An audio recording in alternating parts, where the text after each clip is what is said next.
Hi friends, welcome to Shri blog. So weather updates కోసం ఈ video అయితే చేయడం జరిగింది. సో మోంటా తుఫాన్ అనేది ఆంధ్రప్రదేశ్ మొత్తం మనకి చూసినట్టయితే 27 నుంచి స్టార్ట్ అయ్యి నిన్న మార్నింగ్ వరకు మనకి అయింది. సో యాక్చువల్గా మనం చెప్పాలంటే ఈ మోంటా తుఫాన్ అనేది ఇప్పుడు మచిలీపట్నం, కళింగపట్నం, అదేవిధంగా కాకినాడ, నర్సాపూర్ నుంచి దాటి అట్పాక్ ఏరియాల్లో మాత్రం ఉంది. సో హెవీ రెయిన్ఫాల్ అనేది మనం శ్రీకాకుళం, విజయనగరం, విశాఖపట్నం, కృష్ణా, గుంటూరు తదితర ప్రాంతాల్లో మాత్రం ఎక్కువగా మనం చూడొచ్చు. అదేవిధంగా నియర్ అబౌట్ 35,000 నుంచి 76,000 వరకు మనుషులందరినీ కూడా, తీర ప్రాంతంలో ఉండే మనుషులందరినీ కూడా కోస్టల్ ఏరియాస్ నుంచి తీసుకెళ్లి క్యాంప్స్లో పెట్టడం అనేది జరిగింది. సో ఏరియాస్ అన్నీ కూడా ఆరెంజ్ అలర్ట్లో గవర్నమెంట్ అనేది ప్రకటించింది. స్క్రీన్ మీద మీరు చూస్తున్నారు, విశాఖపట్నం నుంచి ఇది ఏ విధంగా అయితే మారి సైక్లోన్ అనేది మనకి తీవ్ర ప్రభావం అనేది పడుతుంది. సో అగ్రికల్చర్ ఏరియా మనం చూసినట్టు చాలా ఎక్కువగా ప్రభావం పడింది. నియర్ అబౌట్గా 170,000 హెక్టార్స్ పాడి పంటలన్నీ కూడా పాడైపోయాయి. సో దాంతోపాటు మనం చూసినట్టయితే చాలా ఎక్కువ రెయిన్ఫాల్ అనేది నమోదైంది. నియర్ అబౌట్ మనం చాలా సబ్స్టేషన్స్ కానీ, ఎలక్ట్రికల్స్ కానీ ఇవన్నీ కూడా అంతరాయం అనేది చాలా ఎక్కువ కలిగింది. సుమారుగా ఫ్లైట్స్ అన్నీ కూడా విజయవాడ, విశాఖపట్నం నుంచి బయలుదేరే ఫ్లైట్స్ అన్నీ కూడా క్యాన్సిల్ అయిపోయి సుమారుగా 160 ట్రైన్ సర్వీసెస్ రద్దు చేయబడ్డాయి. దాంతోపాటుగా port areas Kakinada, Visakhapatnam, Gangavaram port ఏరియాస్లో సుమారుగా మనం చూసుకున్నట్టయితే కార్గో హ్యాండ్లింగ్స్ ఏవైతే ఉంటాయో అవన్నీ నిలిపివేయించారు.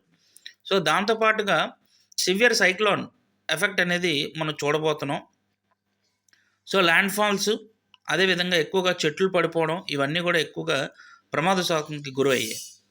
దాంతోపాటుగా ఆంధ్రప్రదేశ్, యానాం, నర్సాపూర్, గోదావరి, వెస్ట్ గోదావరి, కోనసీమ డిస్ట్రిక్ట్స్ ఎక్కువగా ఎఫెక్ట్ అయినట్టు మనకు కనిపిస్తున్నాయి. ఇవన్నీ ఏరియాస్ కూడా ఆరెంజ్ అలర్ట్ అనేది ప్రకటించారు.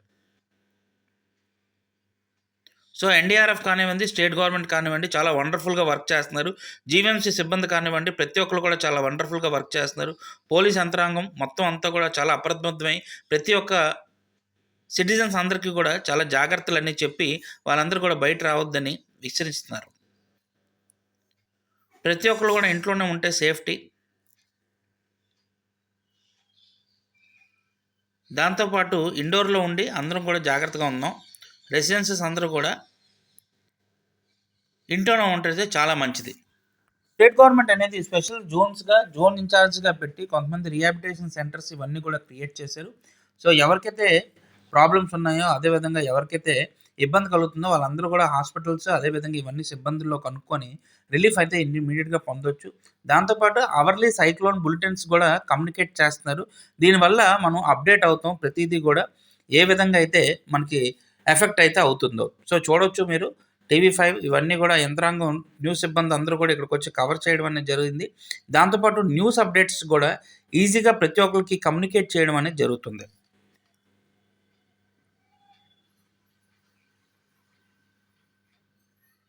భారీ మొత్తాన్న జనరేటర్స్, అదేవిధంగా ఎలక్ట్రికల్స్ సిబ్బంది అందరూ కూడా చాలా అప్రమత్తంగా అయ్యి ప్రతి దాన్ని కూడా చాలా జాగ్రత్తగా గమనిస్తున్నారు. సో ఇక్కడ చూడొచ్చు సైక్లోన్ ఎఫెక్ట్ అనేది టుమారో మార్నింగ్ హెవీ రెయిన్స్ అనేవి మనకి రాబోతున్నాయి. అదే డీప్లీగా మనం చూసుకుంటే 27 నుంచి స్టార్ట్ అయ్యి 29 మార్నింగ్ వరకు మనకు ఉంది ఆరెంజ్ అలర్ట్ అనేది.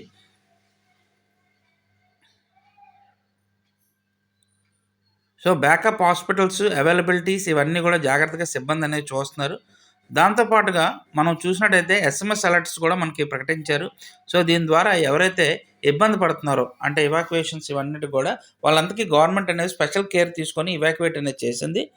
స్పెషల్ జోన్స్గా ఏర్పాటు చేసి స్కూల్స్లో శిబిరాలుగా మార్చి లో ప్రాంతాల్లో ఏవైతే లో ఎఫెక్టెడ్ ఏరియాస్ ఉన్నాయో అన్నింటిలో కూడా జాగ్రత్తగా వాళ్ళందరినీ పెట్టడం అనేది జరిగింది.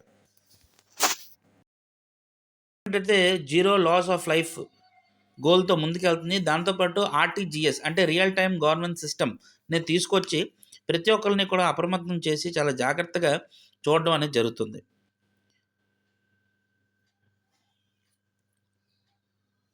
సో ఈ టైంలో మనం అయితే ఇంట్లోనే ఉండి జాగ్రత్తగా ఉందాం. దాంతోపాటుగా గవర్నమెంట్ ఇచ్చిన సూచనలు ఇవన్నీ కూడా జాగ్రత్తగా పాటించి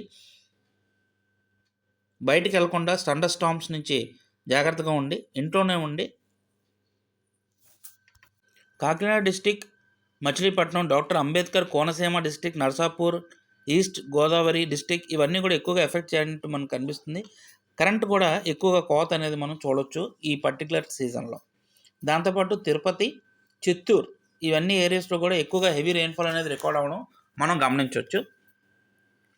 ఎస్పెషల్లీ మనం చూసినట్టే కృష్ణా, బాపట్ల, కాకినాడ ఇవన్నీ ఏరియాస్ కూడా కోస్టల్ ఏరియాస్లో ఉన్నాయి కాబట్టి చాలా అప్రమత్తంగా ఉండాలని ప్రతి ఒక్కరిని కోరుకోవడం అనేది జరుగుతుంది.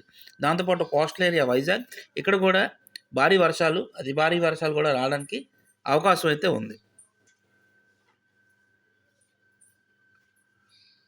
సో ఎప్పటికప్పుడు కమ్యూనికేషన్ అనేది మనకి మీడియా రూపంలో ప్రతి ఒక్కరు కూడా కమ్యూనికేట్ అనేది చేయడం జరుగుతుంది వెదర్ అప్డేట్స్ అనేవి. సో దీని ద్వారా మనం వెదర్ అప్డేట్స్ అనేవి ప్రతిసారి అవర్లీ బేస్ మనం తెలుసుకోవడం అనేది జరుగుతుంది. So more updates please stay tune my channel. Thank you very much. Thanks for watching.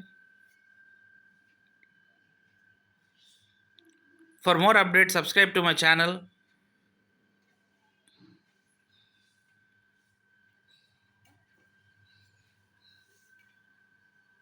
Thank you for watching. Thank you for your time.